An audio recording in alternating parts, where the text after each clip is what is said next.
I think we've had a long day. Dan has been sitting next to me capturing the essence of what we've been saying and is going to summarize the meeting. Dan. Yeah. I'm sorry, this appears, yeah, good. Yeah, and for those sitting behind me who saw me working on my computer, no, I wasn't doing my email. I was trying to capture this all. So I'm going to very briefly try and recap what I heard today and in as fair and honest a way as possible. I'm sure there's more, and we can figure out ways to capture that too. Remember that good science is messy and takes time.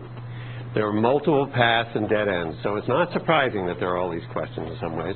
And understanding does grow with a number of studies and different types of studies. If that were not true, a lot of the scientists in the room would probably have given up a long time ago.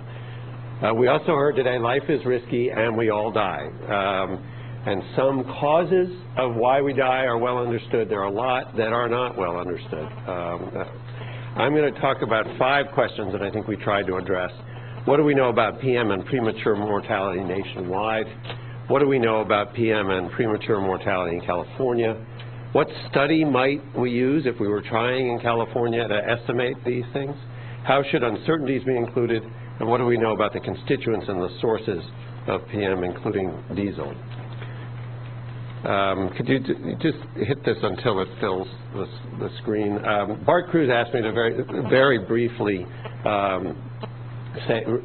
tell people, because although many of you know who we are, not everybody does. So HEI is a nonprofit. We've been around for nearly 30 years, and we're dedicated to providing impartial, high-quality science on the health effects of air pollution. We have joint and equal core funding from US EPA and the motor vehicle industry, all of the companies worldwide who make vehicles for sale in the United States. Also, other agencies and industries in balanced funding, the US DOE, the Highway Administration, CARB, but also the oil, chemical, steel, and other industries. We have an independent board and expert science committees who are not affiliated with these sponsors, who oversee our work. I described that a little bit in the history today. And we've done over 200 studies on a whole range of these things. We primarily do new research, but we also occasionally, when asked, do reanalysis and special reports like the traffic report, which George Thurston mentioned. Okay, now go on to what we've been talking about. There are a number of larger epidemiology studies of PM and mortality, which generally find positive associations, with some exceptions, and there are some. Some of the largest of these studies have been subjected to extensive reanalysis and extended analysis. The US EPA and the Global Burden of Disease effort have reviewed these, as well as a range of relevant toxicology and intervention studies, which we didn't talk about today, but studies where like the one in Utah, where we know that a steel mill shut, that pollution went down, and a number of health effects went down, and then they went back up after the plant opened up again. And based on that, they have determined that PM exposure causes premature mortality of certain types. And Mary described that process, I think, quite well this morning. There are, however, a number of remaining challenges. Regional variability.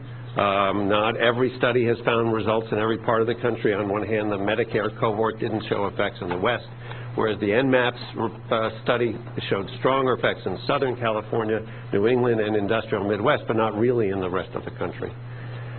PM, we've talked about this a lot, is not a single pollutant, and we need to know more about the individual components and other pollutants, the gases and toxics. I'll get back to this more later.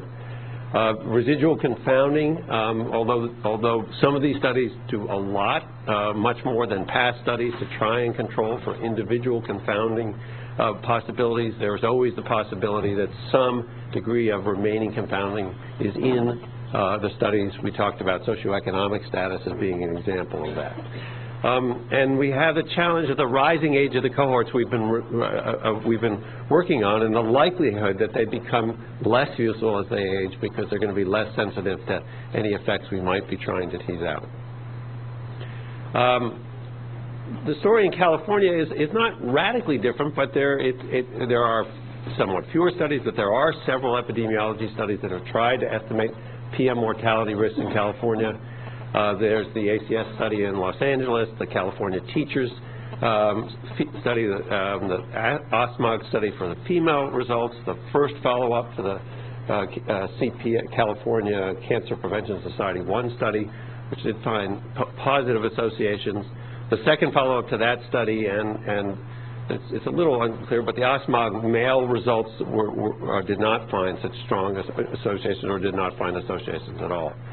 We also saw a preview, not yet peer-reviewed, of the ACS in California study, which seemed to find cause-specific associations, but not for all-cause mortality. There are questions. One of the key ones, how does California air differ from the rest of the U.S.? There is some difference. For example, sulfates are higher in the eastern part of the country, but the carbonaceous species from traffic, for example, and some fossil fuel combustion seem to be very similar. How does the fact that California is healthier factor into this? I was actually pleased, being from Massachusetts, to see that the life expectancy in Massachusetts is better than California, actually. But I don't know to attribute it. Our weather is much worse than yours. So.